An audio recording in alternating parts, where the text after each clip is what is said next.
All right, guys, it's time. So let's talk about one of the most important things of this course.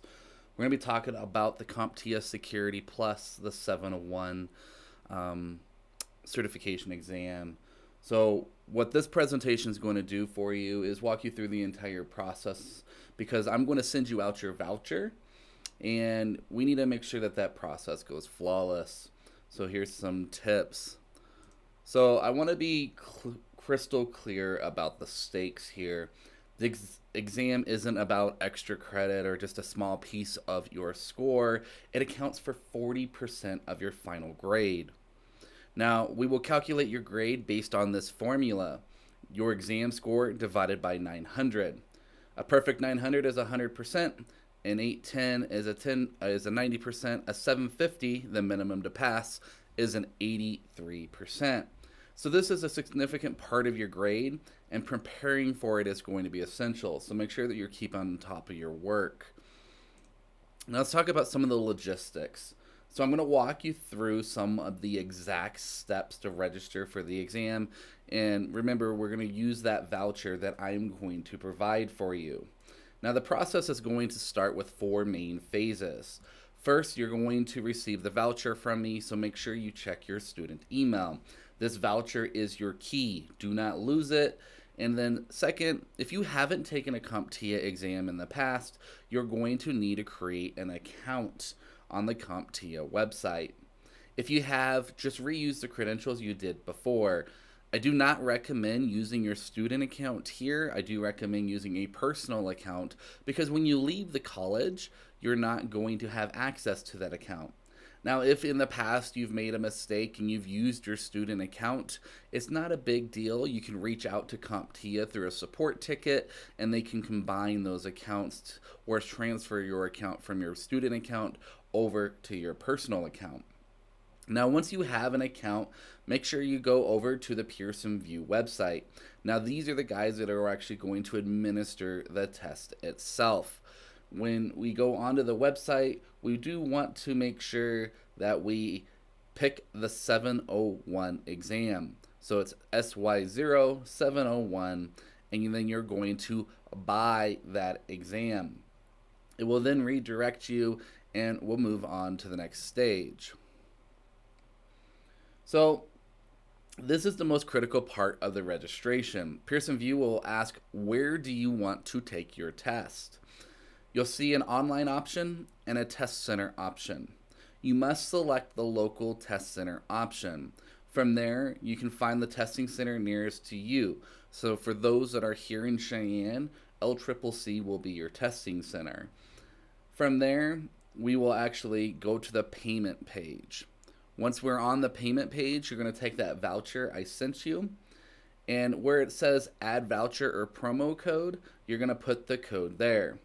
This is where it's going to override the price. So you're going to see the full price all the way up to this point, and then you'll see the price go down to zero. Now you're going to complete the checkout and save all the information, including your confirmation email. Highly recommend verifying that you get your confirmation email. Double check that all the settings are correct, like you had the right location, everything like that.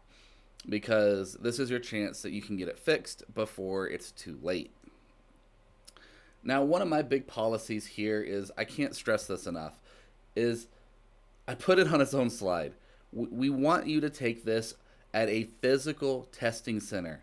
Do not select the on-view option. And the reason why we are so strict about this is, here's the reason.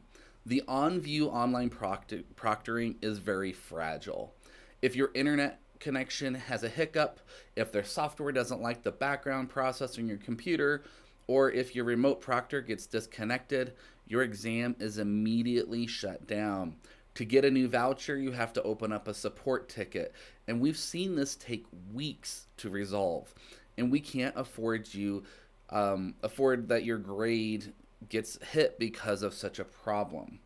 So at a testing center, all that risk is gone.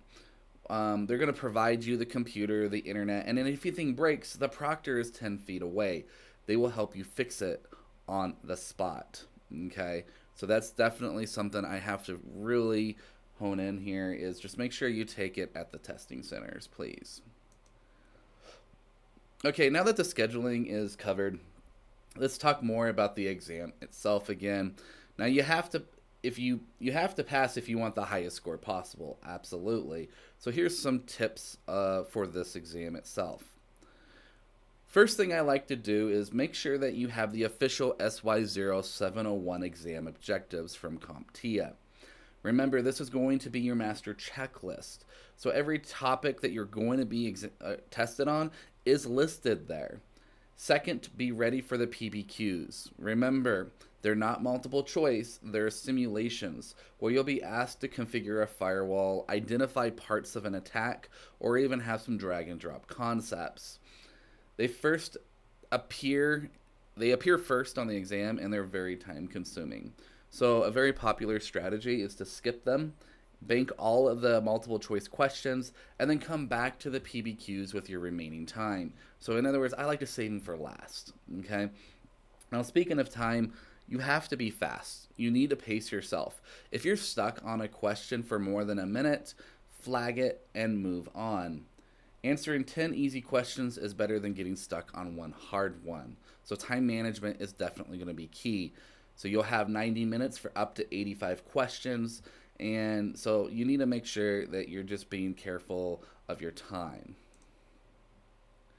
Now, my biggest strategy tip here is to read the question and then read it again. CompTIA is notorious for its tricky wording. Look for those key words. Is it asking for the best solution or just a solution? This is where people lose points. Always try to eliminate the answers you know are wrong. As for the exam day, make sure that you're there early. They are very strict on time. You're going to need 2 forms of identification, and you need to lock up your personal belongings. This includes your phone, your watch, and be prepared for a very sterile testing environment. Now, our testing environment does provide you with earplugs or over-the-ear headphones if noise is an issue. But make sure that your 2 forms of ID, one of them has a picture. Now, I like to use a driver's license, and my second form of ID is normally like my debit card because it just has to have your name and signature on it. So that's the process. When you go through your registration, make sure you take your time, double check everything, because I don't want to have you have to open up a ticket with CompTIA. So let's go through that. All right. If you have any questions, reach out on Canvas. Good luck on getting that all registered. Yes, we are almost there already. And just as a heads up for this term, we do need to have that test taken on the week of December 8th at the latest. So I would like to have all scores given to me by December 11th. So December 11th is your cutoff. If for some reason you can't get it scheduled there, please let me know. I'll do my best to help you, but that is going to be one of my cutoffs. So I highly recommend you schedule it during the week of December 8th of 2025. All right, guys, good luck. Let me know if you have any questions.